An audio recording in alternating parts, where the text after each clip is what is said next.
Come with me to a magical place where being labeled the pork queen is a compliment, where being nice is just a way of life, and where all leaders of the free world must pass through.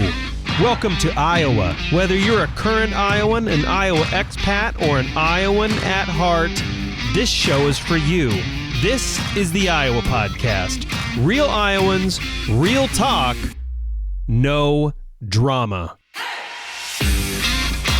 From the Brady Dental Care Studio, I am Justin Brady, and Bondurant. We need to talk about Bondurant because something crazy is going on in Bondurant with almost 2x population growth from 2010 to 2020. Of course, we have Mayor Elrod, Doug Elrod, Mayor of Bondurant, in the studio to discuss just that. Thanks for coming on the show. Appreciate it. Happy to be here. Thank you for the invite. So a lot of nuttiness going on in Bondurant to equate to a 2x growth in 10 years. That's kind of crazy. So we're going to talk about that. But before we do, everybody, are you tired of us bringing in incredible Iowans? Are you tired of that yet? If you're not tired, then go find the show, The Iowa Podcast. It's on all your favorite podcast players, and make sure to subscribe. Then share it with a neighbor. We'd appreciate that. So Mayor Elrod, thanks so much for coming on the show. That is the first thing. It is, I'm not wrong, right? Almost 2x population growth in 10 years. Yeah, 91% by population, yeah. So let's start really broadly here. What happened? I mean, it might be a bunch of things, but what's that big reason? And you can be 100% truthful. Maybe it's like this big family that moved in and they had like 10,000 people in the family. But no, realistically, what happened? Yeah. It's just a combination of a lot of different things. First things first, I live in a great community. We have a lot of great people that are very interested in getting to know each other, and knowing who their neighbors are and their kids. And there's a lot of interaction. We are a metro community directly tied to Des Moines. You have all of the benefits of a large metro area, but we're a smaller community on the outskirts. So it's very attractive to new families, especially with young families, that want all of the amenities, but yet still a quiet and close neighborhood. And it only takes 15 minutes to 20 minutes to get anywhere in Des Moines. So it's just a great location for the city. That is a really good point. You think of Bondurant, smaller town, smaller community, and you're like, well, what is there's not like a big entertainment district, but it's a good point. You are close to other cities that offer some of that stuff. And so you just don't have the taxes to pay for it all. That is one of the challenges of growing to the amount that we are, for sure. Yeah. So job creation, you sent us some of this over ahead of time, 3,000 jobs since 2017, which is also incredible. Now, I do have to ask, obviously, Amazon made a big splash in Bondurant, which was a huge win for you. How much of Amazon actually was, how much of those jobs did Amazon bring in? Quite a few of those jobs that we're referring to at 3,000. They have two different facilities in Bondurant. One is a large distribution facility, and another one is a sortation center. So the majority of those jobs were provided by Amazon.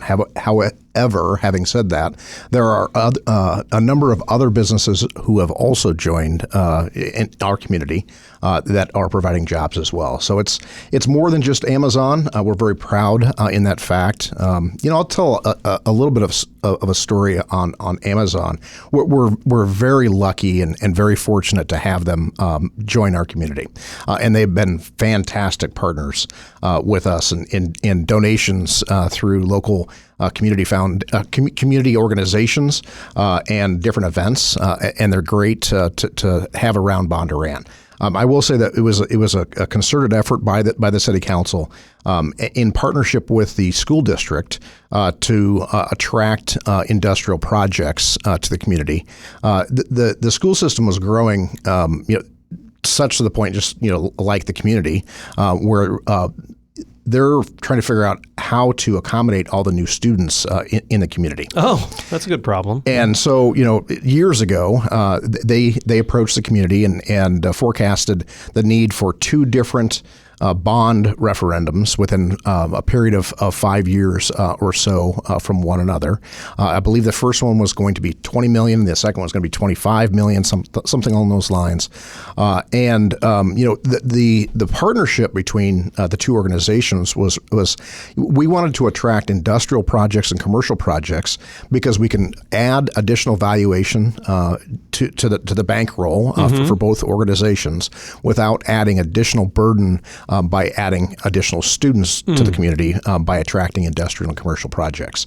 So it was a fantastic win for Bondurant and Bondurant Community Bondurant Farrar Community School District to find such a partner that we did in Amazon. Yeah, we'll talk about kind of the positive fallout from that announcement, but also for those wondering, there's a new announcement for the park.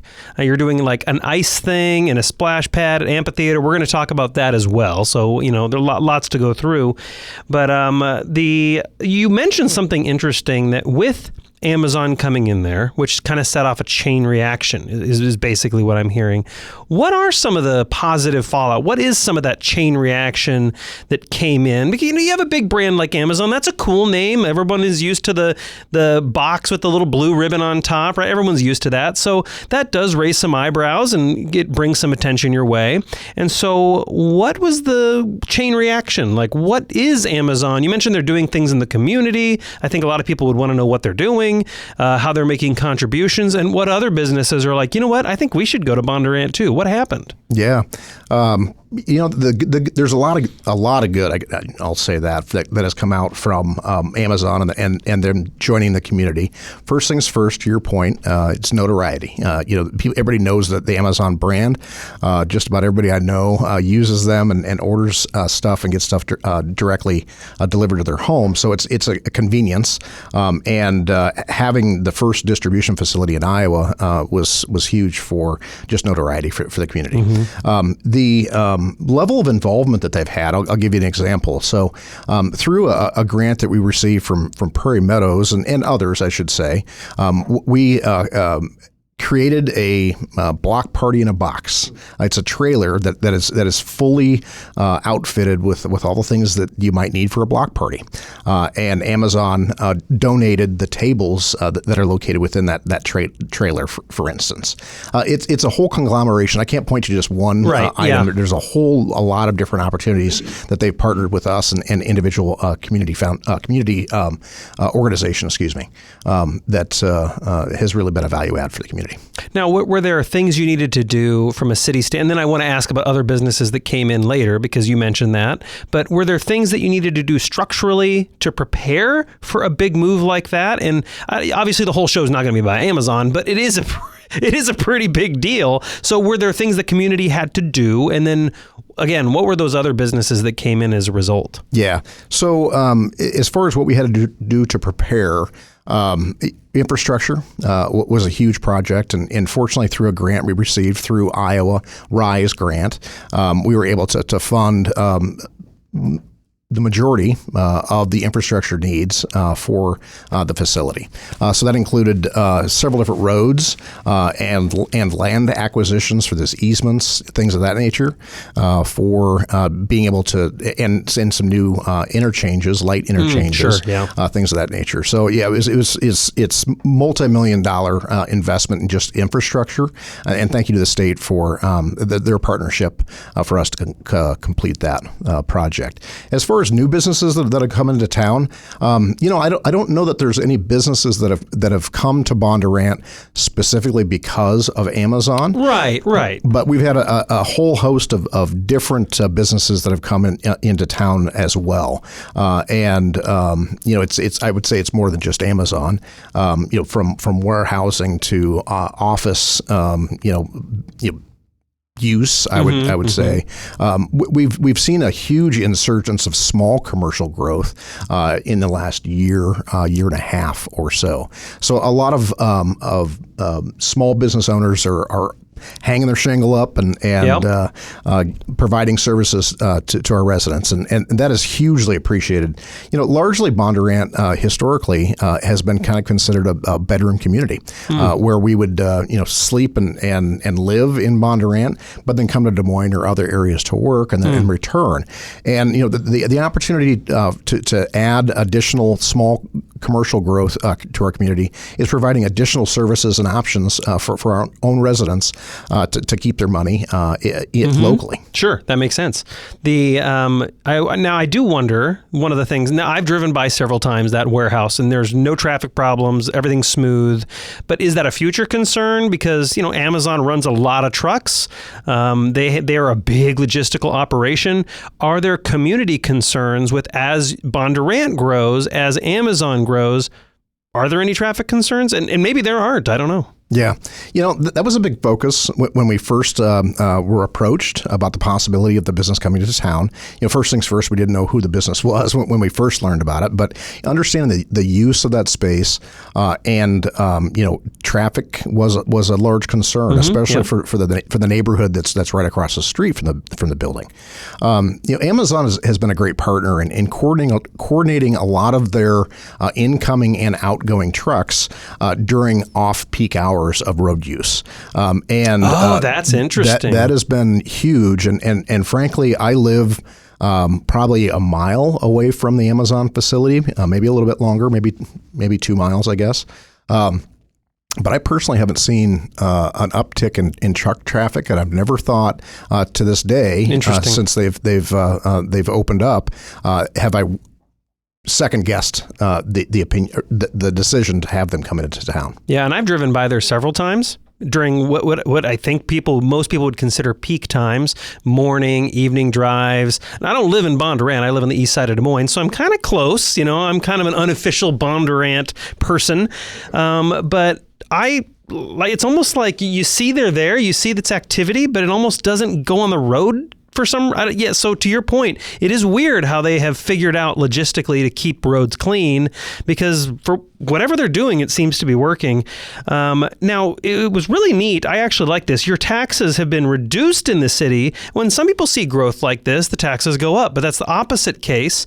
And I don't know if this is related, but you had a clever deal with Amazon where they had the property tax, I think it was property tax abatement, but it quickly slides down 10% every year. What's the current status of that? I don't recall offhand what year in the graduated cycle that they're in. But that was another huge partnership that we had with them is in the first building. They asked us what we thought about tax abatement, and that's nice. Yeah, and how we responded is at the time we have two programs for commercial industrial tax abatement, and so we offered those two, and they said, okay, well, of the two, which would you prefer? And our response was, well, given the two, the one option is 100% abatement for a 3-year time period, and the other one is a 6-year graduated, where it starts and it goes lower and lower. And from year one, there's a higher influx of tax dollars that come in with the second option. And we told them we thought it might be a good idea to go with the second option because our school district could use a big shot in the arm when it comes to the building projects that they need to go through to expand. Yeah, so let's talk about the school district a little bit. How is enrollment? Obviously, schooling and the school choice has been a big discussion in the last couple of years, and we're obviously not going to get into politics of that. But as far as Bondurant for our, because that's the school district, are you seeing an uptick in enrollment? Are you seeing a plateau? What does it look like? Well, you'd have to talk to the school district directly. I'm not sure that I'm in touch with enrollment numbers aside from growth. I have heard in discussions that they are tracking growth and population increase just exactly like we are to anticipate their needs. I will say that aside from that, though, I'm not exactly sure where we're at in light of some of the recent changes with a voucher program. Yeah. And so what about the graduation rate? Because I know that's one of the things you guys are really proud of is the graduation rate compared to state averages. Yeah. Our graduation rate is 95% in the school district. And that's a stat to be proud of. I think the state average is just slightly above 90%. So we're outpacing that. Mm-hmm. Yeah, that's really, really cool. So I want to talk a little bit about also have residents seen a growth in value of their property with all this growth? Like, what does it look like to be a resident in Bondurant right now? Yeah, very much. I mean, I think of all of the state has seen property valuations increase. Mm-hmm. And, for some, depending on your situation, that's a good thing. And a different situation, that's not such a good thing. Right? Exactly. Yeah. But some people love it. Some people hate it. Yeah. Yeah. We are seeing higher values. I would say that the city has just crossed the $1 billion mark in property valuations for the city. And so that's a huge win. And when I think about property valuations, I think about incoming tax money that comes into the city. And so first things first, when I think through that, I have to remind myself that it's not the city's money; it's the residents' money who's paying these taxes, right? So when it comes to the taxes, we have taken an overt, strategy to as we get a pay raise, we need to pass that pay raise along to our residents. So since 2017, we've reduced property taxes by nearly 19% in town, and just a couple of years ago, we passed the largest tax reduction in Bondurant history. And a lot of that is I think about it this way. At work, when you receive a pay raise, if you receive a percentage pay raise, if you take a portion of that and you put it directly into savings, you never even see it. You never even realize that it's gone. Sure. We're doing the same exact thing when it comes to property taxes. When we have additional money come on for property valuations and we see the influx in the incoming property tax dollars, we're taking a portion of that, putting it directly aside for our residents as a means of returning the money to where it belongs. Now, do you see people coming to Bondurant from surrounding states or areas throughout the nation because property value, because housing prices are, it's not crazy to say housing prices across the nation, especially in bigger cities, are going absolutely crazy. And with COVID, people moved out of the bigger cities. Did you see a lot of those people moving out of bigger cities coming to Bondurant for housing? Yeah, I've got a neighbor that moved here from California during the middle of COVID, and that's a good opportunity. We have fiber optic network throughout all portions of town. Oh wow! And so that was a big win and an initiative for us. But it provides an opportunity for people to take advantage of remote work, and if they can locate their family and their life in a community that's a tight knit, little slower pace but has all the amenities of big city living, then it's a win-win. Yeah, the remote work thing is interesting, isn't it? How and so do you credit the remote work and the ability to work anywhere with some of that growth then? Or maybe in part a small percentage? Not specifically. I think a lot of it that was funded, or that's kind of driving the population growth, is really land availability. And we had a lot of available land. We're super close to the metro, and some of that super close ground is starting to get gobbled up in other communities. That's true. Yeah, so, that's a good point. It's just another option. I'm not classifying that our opportunities are better than other communities, but it's just that's a metric in the formula. You're the mayor, though. You can say that if you want. You can say we're better than everybody else. Yeah. Everyone will understand. That is a good point, though. Some people want to take advantage, like we talked about earlier, they want to take advantage of some of the stuff in the neighboring cities, but also, you want a cheaper property, something to buy, something to get a house on, to start your family. And so it's kind of a best of both worlds scenario in that sense. So who is moving in to Bondurant? Do you have a certain demographic that's really moving in rapidly? 91% is kind of crazy. So who are these crazy Bondurant people? Yeah, I guess when it comes to demographics, the average age, median age of resident in Bondurant is 31 years old. Wow! So that's Wow. a younger population, and we're also seeing a lot of young families or young individuals who are just starting the family process. Sure. Yeah. So some of that growth is also birth rates and whatnot. Our median age is a fairly young demographic. Yeah, no kidding. So any plans then to cater to that in the near future? Obviously we're going to talk about the city park, but are there plans to create entertainment districts? Or because this is actually, I would imagine, a tough choice, because it's all right, people move here because it's quieter, it's not insane, it's not insanely busy. That is a big selling point the older I get sometimes. So do we create this entertainment district and make things loud and busy? Do we keep things the way they are and grow quietly? Do you have those discussions, and is that a tough choice? Yeah, absolutely. I'll come right back to that. Yeah. But I'm going to start a little bit earlier in the process Please. to answer that question. So anytime a city goes through such a population growth explosion like that we've been experiencing, it's crazy. It's important that we're very mindful and we're very proactive in looking ahead to the future and anticipating what that growth might look like. Our philosophy is let's consider and solve the questions and problems that we anticipate we will face in the near future. One of those activities that we went through is we had to refresh our comprehensive plan. The comprehensive plan is really kind of the plan for the city. It sets the vision for where we're going, and it has lots of different components. I mean, we've created a master sewer plan, a stormwater master plan, an arts wayfinding culture plan. Wow. There's lots of components to that, and all of these individual components and the comp plan itself we were very intentional about including as many people in that process as we possibly could. So included within that our city officials, city staff. We have lots of boards, so the city council, planning and zoning, board of adjustments.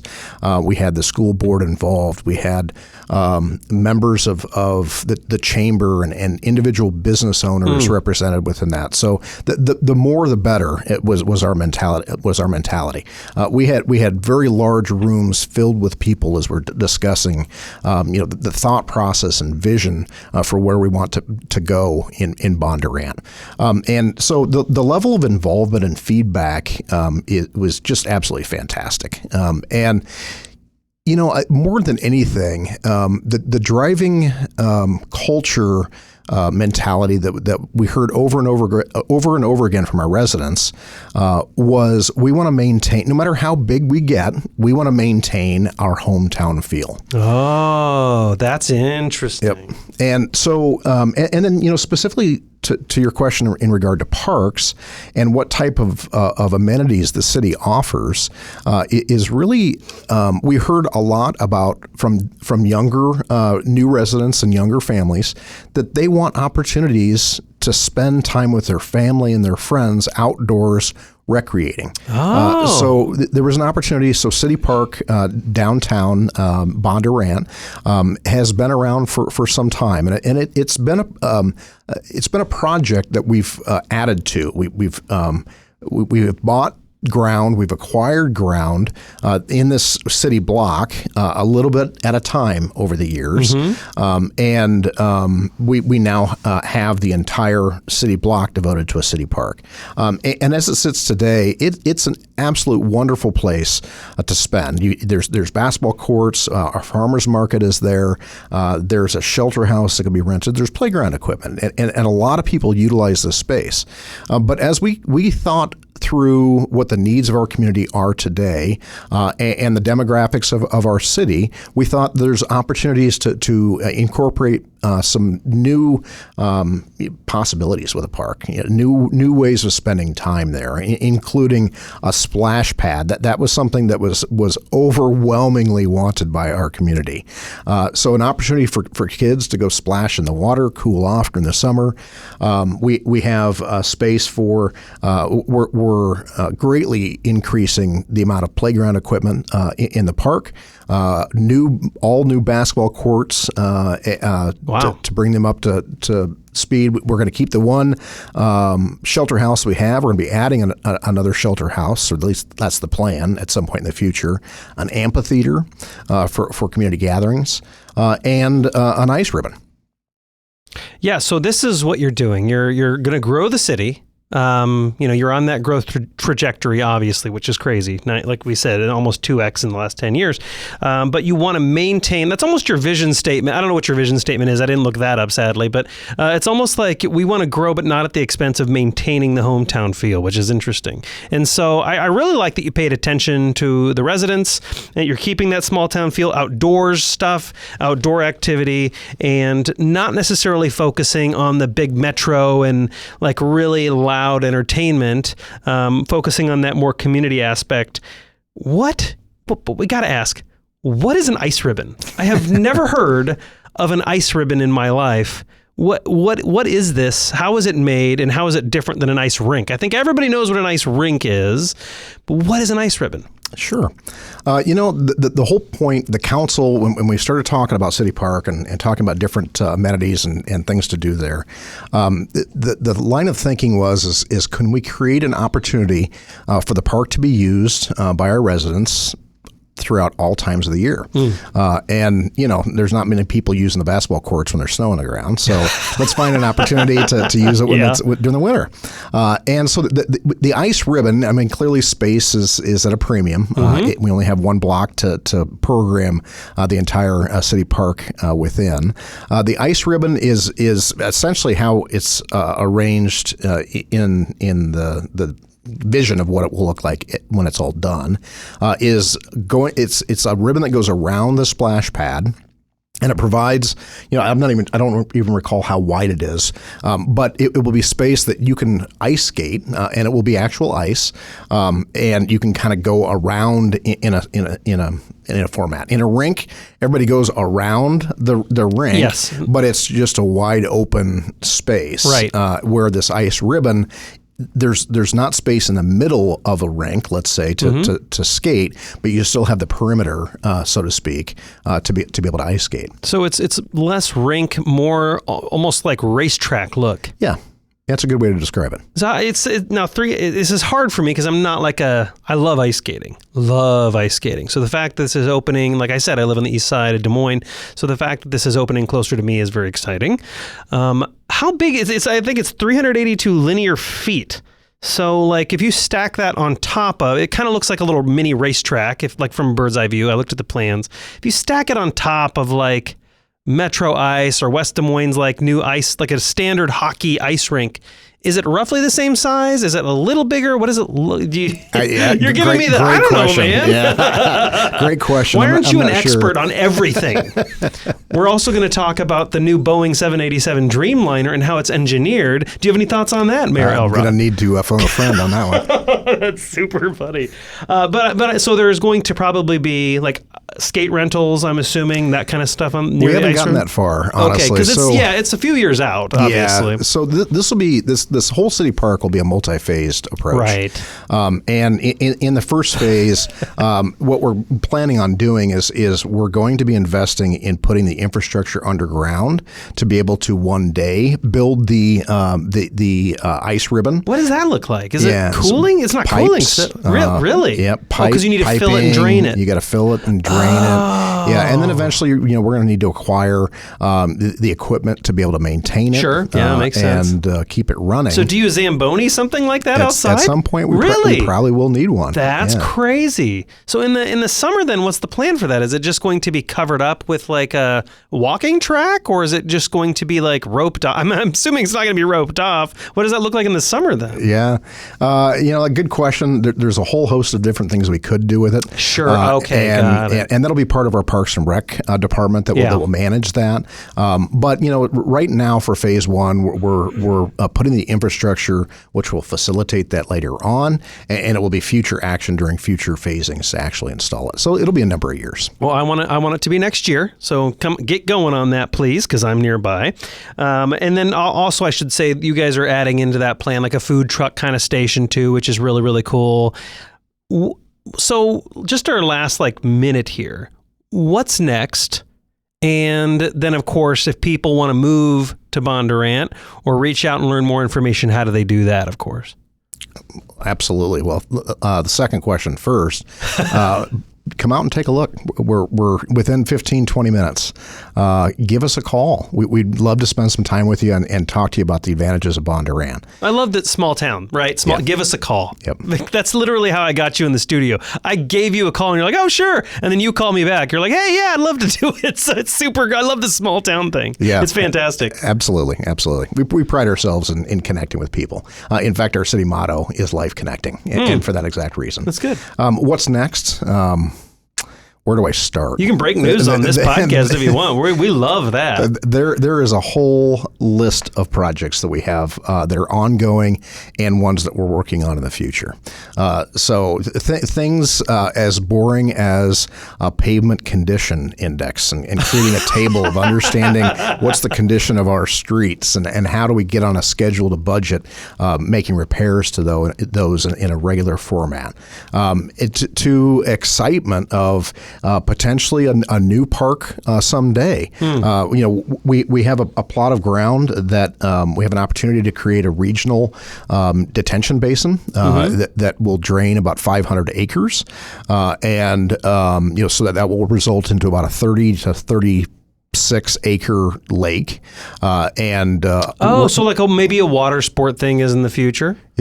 Yep, absolutely. We're considering opportunities for kayaking, canoeing, paddleboarding, stuff like that. Kind of, another opportunity to intermix commercial and provide space for our residents to gather and interact with each other. Sure, it's one of those things that I think we need to have. We've identified we need to do a regional detention, but let's take advantage of it and plan to make it a fun location. Is that where you're putting the new mayor of Bondurant dunk tank? Is that where that's? No, just kidding. Mayor Doug Elrod, the mayor of Bondurant, of course, Bondurant here in Iowa. Thank you so much for coming on the Iowa podcast. I really appreciate it. Yeah, thank you for having me. And to my fellow Iowans, Iowa expats, and Iowans at heart, thanks for listening and subscribing to the Iowa podcast.